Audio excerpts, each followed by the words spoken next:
नमस्कार। पश्चिम बंगाल विधानसभा चुनाव पर कैपिटल टीवी का खास शो बैटल ऑफ बंगाल देख रहे हैं आप। मैं हूं आपके साथ पूजा। बंगाल का बैटल जीतने के बाद बीजेपी सुपर एक्टिव मोड में है। आज पहली कैबिनेट की मीटिंग हुई जिसमें कई बड़े और अहम फैसले लिए गए। सालों से रुके काम को रफ्तार दिया गया।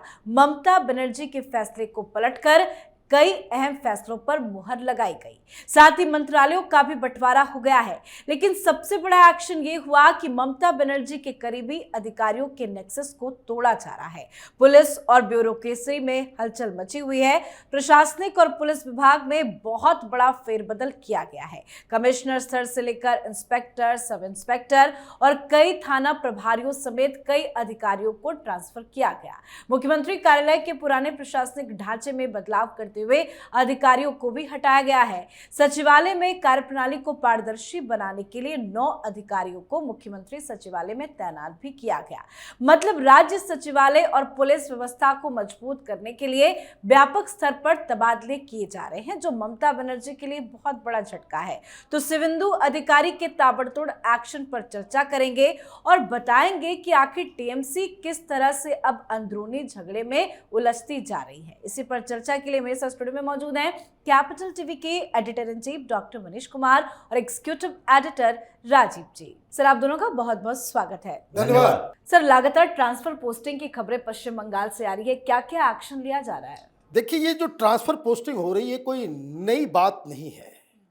जब से मॉडल कोड ऑफ कंडक्ट लगा तब से आईबी की रिपोर्ट के आधार पे उन तमाम अधिकारियों को चिन्हित किया गया कि जो इस 15 साल के मिस गवर्नेंस और वो जो क्रिमिनल गवर्नमेंट चल रही थी उसमें वो कौन से अधिकारी थे जो ममता बनर्जी के साथ खड़े रहकर उनको वो सारा काम करवाने में फैसिलिटेट करवा रहे थे। भ्रष्टाचार कैसे हो रहा था।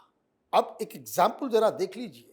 ये जो टीचर भर्ती घोटाला हुआ, बिना ब्यूरोक्रेट्स के ये पॉसिबल है क्या? बिना ब्यूरोक्रेट्स के पॉसिबल नहीं है। तो इस तरीके से जैसे ही मॉडल कोड ऑफ कंडक्ट लगा तो 15-17 बड़े बड़े आईएएस अधिकारियों को राज्य से बाहर भेज दिया गया। क्यों भेजा गया? They were considered very close to TMC.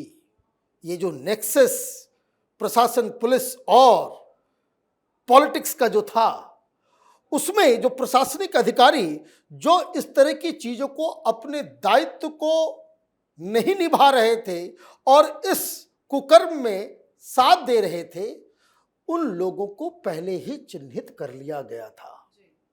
अब जो कुछ भी बचे खुचे हैं सेक्रेटरी के स्तर पे, अंडर सेक्रेटरी के स्तर पे, उन लोगों को चिन्हित किया जा रहा है। वो तमाम अधिकारी जो ममता बनर्जी के हाँ में हाँ, जिन लोगों ने नहीं मिला, जिनको संटिंग में डाल दिया गया, बाहर लाया जा रहा है उनको। और वही बता रहे हैं कि इसने ये किया, इसने ये सिर्फ ट्रांसफर पोस्टिंग नहीं है, गर्दन पे तलवार है। ये अपने आप उगलेंगे, कहां कहां पाप हुआ, कहां कहां कुकर्म इन लोगों ने किया। और ये बदलाव इसलिए जरूरी है क्योंकि अगर आपने इस तरीके के ब्यूरोक्रेट्स के ऊपर कार्रवाई नहीं की तो आप लाख कोशिश कर लीजिएगा, ममता बनर्जी के सारे काले कारनामों के ऊपर ये लोग पर्दा डालने में कामयाब हो जाएंगे। तो डिटेक्ट करना, अच्छे अच्छे पोजीशन से डिलीट करना और उसके बाद इनके ऊपर कार्रवाई करना, ये सरकार की मंशा साफ साफ दिख रही है। बिल्कुल, और बड़े स्तर पे ये कार्रवाई हो रही है, बदलाव हो रहा है, बड़े बड़े अधिकारियों को भी बदला जा रहा है। इस एक्शन से ममता बनर्जी की कैसे मुसीबत बढ़ सकती है? देखिए, ममता बनर्जी ये सोच रही थी कि अभी सरकार गई है, अब सिस्टम अभी भी मेरे पास है। जैसे कांग्रेसी ये बोला करते थे, सरकार तो बदल गई है, मोदी प्रधानमंत्री बन गए हैं, लेकिन सिस्टम पर तो हमारा ही कब्जा है, जुडिशरी पर हमारा कब्जा है। ये जो सोशल एक्टिविज्म के नाम पर एनजीओ वाले हैं, उस सिस्टम पर हमारा अधिकार है, जो नैरेटिव क्रिएट करते हैं। ये प्रशासनिक अधिकारी जितने हैं, जिसको कांग्रेस ने बड़े बड़े पद दिए थे, उसके ऊपर हमारा अधिकार है। तो लंबे समय तक प्रधानमंत्री मोदी को संघर्ष करना पड़ा इस सिस्टम को बदलने के लिए। इसलिए 2014 के बाद लगातार कुछ अवार्ड वापसी गैंग सामने आ रहा, कुछ प्रशासनिक अधिकारी जो पुराने थे, रिटायर्ड, वो सामने चिट्ठी लेकर आ रहे हैं, चिट्ठी गैंग सामने आ रहा था। वही स्थिति पश्चिम बंगाल में है और इसलिए भारतीय जनता पार्टी की तरफ से, शीर्ष नेतृत्व की तरफ से शुभेंदु अधिकारी को कहा गया है इस सिस्टम को क्रैक करो। ये सिस्टम ममता बनर्जी का बनाया हुआ है और जब तक सिस्टम को क्रैक नहीं करेंगे तब तक ये जो योजनाओं की बात की जा रही है, काम करना है, विकास करना है, ये करने ही नहीं देगा। ये वहीं पर रुका रहेगा और यही ममता बनर्जी को इनपुट देगा कि देखिए ये योजना लागू ही थी लेकिन इंप्लीमेंट नहीं हो पा रहा है, इसके खिलाफ प्रोटेस्ट करो। तो जो इनके तरीके थे उसके ऊपर सबसे पहले प्रहार किया गया कि पुलिस अधिकारी, एडमिनिस्ट्रेशन में बैठे हुए अधिकारी जो इनके मंत्रियों के इर्द गिर्द थे, यानी 44-45 मंत्री ममता बनर्जी की सरकार के और उनके साथ काम करने वाले प्रिंसिपल सेक्रेटरी रैंक के अधिकारी, ये 46 आईएएस अधिकारियों को कार्मिक विभाग में भेज दिया गया है कि आपके ऊपर अभी सस्पेंस बरकरार है कि कहां आपको भेजा जाएगा ये बाद में तय करेंगे, पहले तुरंत ही ट्रांसफर नहीं करेंगे, आपको सेंटिंग पोस्ट में डाल देंगे, वहां से तय करेंगे कि कौन कौन से ऐसे डिपार्टमेंट है जहां इनका उपयोग किया जा सकता है, ये दुरुपयोग कर भी नहीं सकते। तो इसलिए 46 आईएएस अधिकारियों को सेंटिंग पोस्ट में डाल दिया गया। फिर उसके बाद पुलिस अधिकारियों की बात थी कि पहले दिन से ही फैसला चल रहा था, 93 ऐसे पुलिस अधिकारी जिसमें एसएचओ लेवल के अधिकारी हैं, इंस्पेक्टर हैं, डीएसपी हैं, एसपी हैं, इन सब लोगों को सीधे ट्रांसफर कर दिया गया क्योंकि अभी पुलिस महकमे में पूरी तरीके से फेरबदल नहीं की जा सकती, तो इसलिए इनका ट्रांसफर जरूरी था। इनको उन क्षेत्रों में भेजा गया है जहां पहले से भारतीय जनता पार्टी अच्छी स्थिति में रही है, कूच बिहार में, अलीपुरद्वार में, ये साउथ 24 परगना के उन क्षेत्रों में भेजा गया जिसको पनिशमेंट पोस्टिंग कहते हैं, सुंदरबन के इलाकों में, उन जगहों पर इन पुलिस अधिकारियों को भेजा गया है और उन जगहों को अब साफ सफाई किया जाएगा। उसके ऊपर बैठे हुए अधिकारी जो हैं वो अधिकारी होंगे जो पहले से अलग अलग होमगार्ड डिपार्टमेंट में हैं, जिनको 10-10 साल से ममता बनर्जी होमगार्ड डिपार्टमेंट में, उद्योग डिपार्टमेंट में, इन जगहों पर भेज कर रखी है, उनकी जगह पर उन लोगों को लाया जा रहा है। और फिर सीएमओ,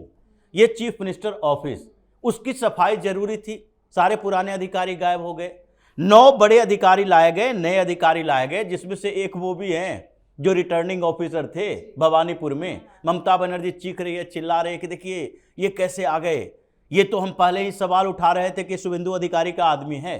तो शुभेंदु अधिकारी भी आपकी सरकार में मंत्री रहे थे और मंत्री जब रहे थे तो उस समय सरकार के कुछ अधिकारी जो इनके साथ थे वो मानते थे कि ममता बनर्जी की करप्ट सरकार है और हम इसके खिलाफ शुभेंदु अधिकारी को सहयोग दे सकते हैं। तो जब भारतीय जनता पार्टी में आए उनकी नजदीकी और बढ़ी कि नहीं, इस सरकार को तो खत्म करने में इन्हीं की भूमिका होगी।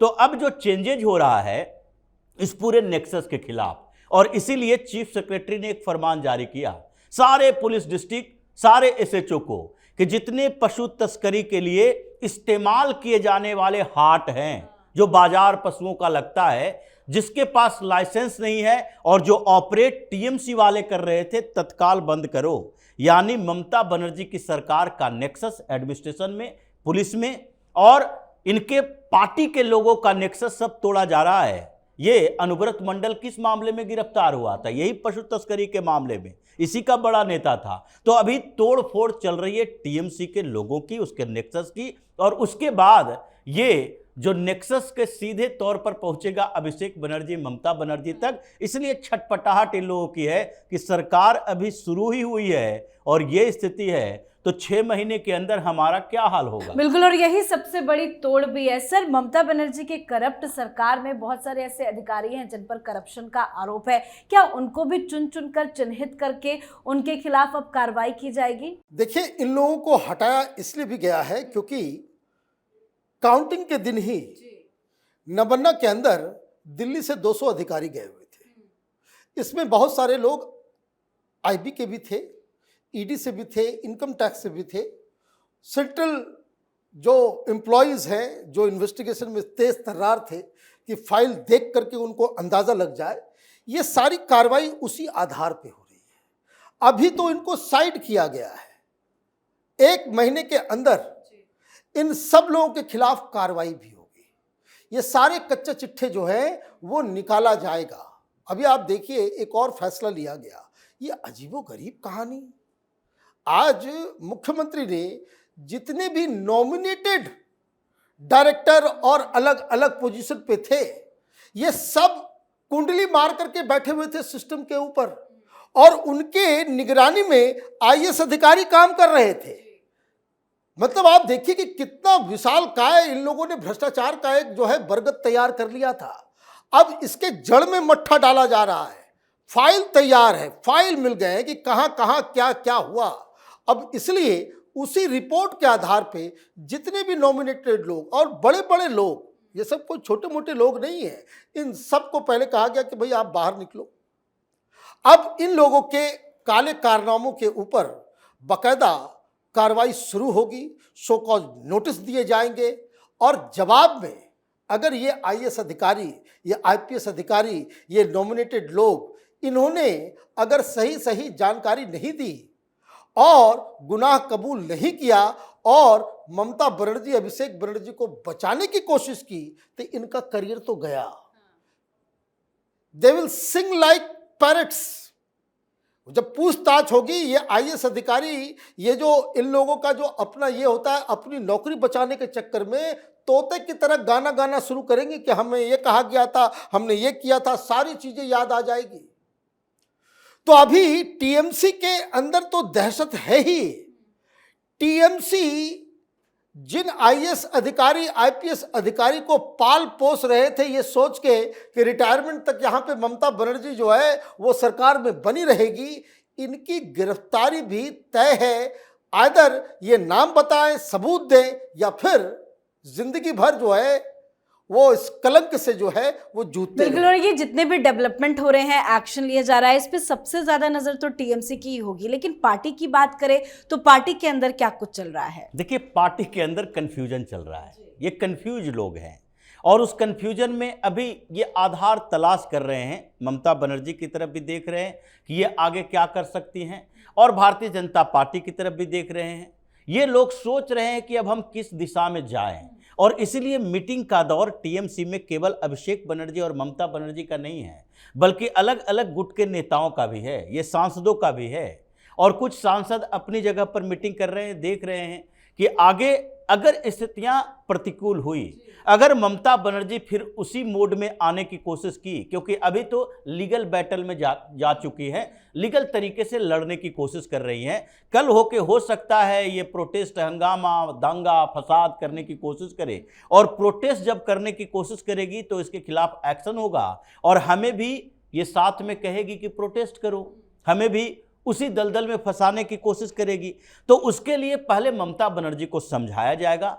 अगर वो इसके सरकार के साथ कोऑपरेट करके अपने विरोध प्रदर्शन के लिए एक लीगल तरीका और फिर विधानसभा के अंदर विरोध प्रदर्शन तक सीमित रखती हैं, तो उसके बाद तो कुछ दिन इंतजार किया जा सकता है। लेकिन जैसे ही ममता बनर्जी और अभिषेक बनर्जी सरकार के खिलाफ कार्रवाई में उन अराजक तत्वों को, असामाजिक तत्वों को, उन लोगों को लाएंगे, तो फिर टीएमसी के अंदर विद्रोह ज्यादा बढ़ेगा। ऐसे अभी भी विधायक कंफ्यूज हैं, और भारतीय जनता पार्टी को किसी और के समर्थन की जरूरत नहीं है, इसलिए अभी वेट एंड वॉच की नीति अपनाई जा रही है। लेकिन इसकी पार्टी के अंदर अलग अलग खेमे चल रहे हैं, और सबके विचार अपने हैं कि सरकार के साथ हमें कैसा रवैया अपनाना चाहिए। बिल्कुल सर, बहुत बहुत धन्यवाद सर आप दोनों का। धन्यवाद। तो पश्चिम बंगाल में सरकार बदल गई है, टीएमसी का अधिकारियों से कंट्रोल हट गया है, और अब राज्य प्रशासन में भी फेरबदल शुरू हो गया है। पश्चिम बंगाल में बीजेपी सरकार के सत्ता में आने के बाद से ही नए प्रशासन के कार्यकाल में एक के बाद एक अधिकारियों के लिए आदेश जारी किए जा रहे हैं। मुख्यमंत्री कार्यालय के अधिकारियों तक को बदला जा रहा है। मकसद साफ है, ईमानदारी से सरकार चलाना है। तो वहीं टीएमसी पार्टी के अंदर आरोप प्रत्यारोप का तूफान शुरू हो गया है। पार्टी का भविष्य अब खतरे में आ गया है। ममता बनर्जी के हाथ से सब कुछ निकल गया है। तो आप इस पर अपनी राय कमेंट करके लिखिएगा। देखते रहिए कैपिटल टीवी। नमस्कार।